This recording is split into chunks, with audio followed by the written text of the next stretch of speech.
And despite the rancour within the royal family, Esther, we're starting to see this increasing stream of reports about Harry wanting to come home. Is there anything really in this? And if so, what's the block? So apparently Harry is one half of the Sussex team that's actually willing to reconcile with the royal family, which is understandable. It is his family. Apparently Meghan wants nothing to do with it. She's been quoted as saying that she doesn't want to take part in the soap opera, which again is strange because being a part of that soap opera and media circus is how they basically funded their lives for the last 3 years. But that's neither here nor there. But apparently Prince Harry is not bothered about receiving an apology, which is strange because I don't understand why he thinks he deserves one. But he just wants to reconcile with the family. At the end of the day, I've always made the point that this sort of rift between the Sussexes and the royal family is bigger than them. We know that King Charles only has 5 grandchildren and he's basically estranged from 2 of them. This man is in his mid-70s, and we know that, you know, the older one gets in life, the more you think about your family and what you're leaving behind. It's a shame that he only has a close relationship with 3 of his grandchildren, which is William's kids. And so I suspect that it's dawning on both of them that it's probably time to try and heal this rift between the Sussexes and the royal family to actually give, you know, Archie and Lilibet the opportunity to get to know their cousins and members of the extended family. I still find it strange that Meghan and Harry insisted on giving their children the prince and princess titles, even though they've made it very clear that they want very little to do with the royal family. But it's clear that it would probably be in both of their interests to reconcile. Now, obviously, there's the issue of the British public and how the British public want nothing to do with the Sussexes. I think it would be quite controversial if the king welcomed them with open arms and started to kind of integrate them into the fold and got them more involved in royal engagements. I highly doubt that will happen because I suspect it would be deeply unpopular. But also there is the issue of Prince William and Prince Harry's relationship, which is at the crux of this. Apparently there's no trust between the brothers. There's nothing that happens between them that's not briefed to the press, and we don't know who it's coming from. You know, how Harry would say it's coming from his brother. William would say, well, you're the one that released the Netflix documentary and a book talking about your Todger. So it's probably more likely that it came from his end of things. And so it's a very complicated relationship, but one would hope that at least behind closed doors, they would be working towards healing that rift, at least for the sake of the children. And the breakdown of the relationship between the Fab Four as they were known, that didn't exactly happen overnight. Look, it's been blamed, an allegation that it's been blamed on a breakdown in communication between Kate and Meghan. But is that really a fair observation?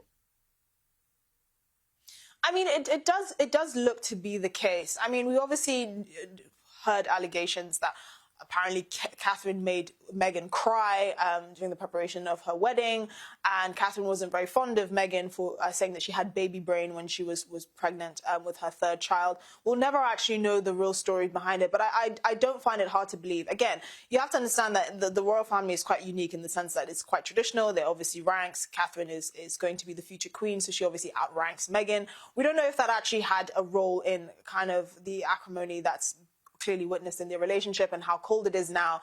But we do know that being the same age, they should have probably had more in common and you know, been closer. They're both very intelligent, very beautiful, very articulate women and very powerful, you know, public figures. But for some reason, their relationship was broken down to the extent that even when, you know, during the Queen's funeral, when they did that walk around, they were on opposite ends of each other. They just really, it was clear that they didn't have a very warm relationship. And we know from royal correspondence that actually that walk around was a very difficult thing for Catherine, because clearly she didn't want to have to do that. We don't know if that's true, but these are the allegations we're hearing and we have no reason to doubt them. So I suspect it did likely come from a breakdown in communication between Meghan and Catherine, which is unfortunate. Now, I don't know who is to blame. I still suspect that it's just Meghan's unrealistic and probably detached expectations of what it would be like to be in the royal family, how to relate with people and all of that. And, you know, that probably likely played a role in the breakdown of the relationship between the pair.